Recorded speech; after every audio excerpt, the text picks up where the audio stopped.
మన ప్రభువును ప్రియరక్షకుడైన యేసుక్రీస్తు శ్రేష్టమైన నామంలో మీ అందరికీ కూడా నా హృదయపూర్వకమైన వందనాలు తెలియజేస్తూ ఉన్నాను. ఈ వేకుజామున ఒక మాటను ధ్యానం చేయడానికి నేను ఇష్టపడుతూ ఉన్నాను. రండి మన బైబిల్లో నుంచి జకర్యా గ్రంథము 9వ అధ్యాయము 12వ వచనంలో ఉన్న మాటను చదువుకుందాం. బంధకములలో పడియుండియు నిరీక్షణ గలవారలారా, మీ కోటను మరలా ప్రవేశించుడి. రెండంతలుగా మీకు మేలు చేసదనని నేడు నేను మీకు తెలియజేయుచున్నాను. ప్రార్థన. మమ్మల్ని అతి మిక్కిలిగా ప్రేమించిన మా ప్రియ పరలోకపు తండ్రి, ఈ ఉదయాన్న మీ పాద సన్నిధిలో ఉండటానికి కృపనిచ్చారు. స్తోత్రాలు. ఈ మాట ద్వారా మాతో మాట్లాడండి. మీ వాక్కు ద్వారా మమ్మల్ని దర్శించండి.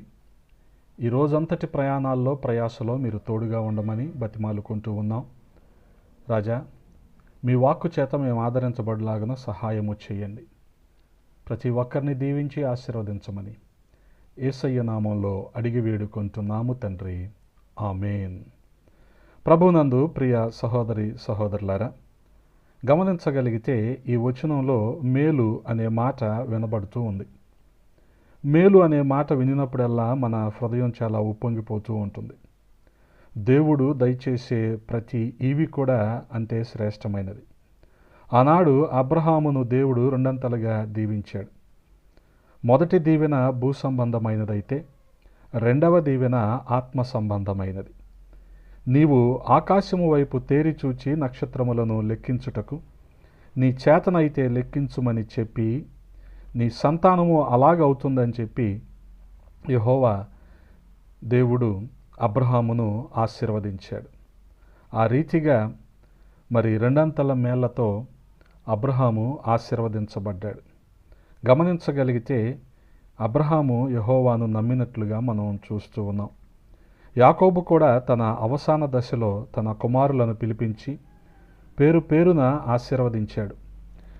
యోసేపు ఫలించడి కొమ్మగాను, ఓట యొద్ద ఫలించడి కొమ్మగాను అతడు వ్యాపిస్తాడు అని దీవించటం మాత్రమే కాదు, క్రింద దాగియున్న అగాధ జలముల దీవెనలతోనూ, స్తనముల దీవెనలతోనూ, గర్భముల దీవెనలతోనూ నిన్ను దీవించు సర్వశక్తుని దీవెన వలన అతని బాహుబలము దిట్టపరచబడును అని ఆదికాండము 49వ అధ్యాయము 25వ వచనంలో మనం చూస్తూ ఉంటాం. ఇందులో ఉన్న ప్రతి అంశము కూడా చాలా గొప్పది. తర్వాత వచనం కూడా చదివి మనం చూడగలిగితే దేవుడు ఆశీర్వదించటానికి కలిగిన కారణాలు అనేకం మనకి కనబడుతూ ఉంటాయి. ముఖ్యంగా ఇక్కడ యోసేపును ఆశీర్వదించటానికి కలిగిన కారణం ఏంటంటే, యవన కాలంలో యోసేపు తన పరిశుద్ధతను కాపాడుకోవటమే. అదే రీతిగా యోబు జీవితాన్ని మనం చూడగలిగితే, సాతాను చేత శోధింపబడిన యోబు సహనం పాటించాడు. అతని స్నేహితులు నేరం మోపారు కానీ అతడు మాత్రం తన నోటి మాట చేత కూడా పాపం చేయలేదు. చిట్ట చివరిగా యోబు రెండంతల మేలు పొందినట్లుగా మనం చూస్తూ ఉన్నాం. యోబు తన స్నేహితుల నిమిత్తం ప్రార్థన చేసినప్పుడు యెహోవా అతని క్షేమస్థితిని మరలా అతనికి దయచేసెను.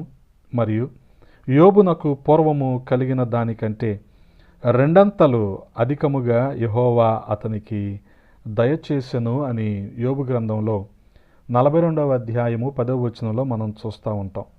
అందుకే ప్రియ సహోదరి సహోదరులారా, విజ్ఞాపన ప్రార్థన విస్తారమైన దీవెనలను కలుగజేస్తూ ఉంది. ఏలియాను వెంబడించిన ఎలీషా కూడా రెండంతల ఆత్మను పొందుకున్నాడు.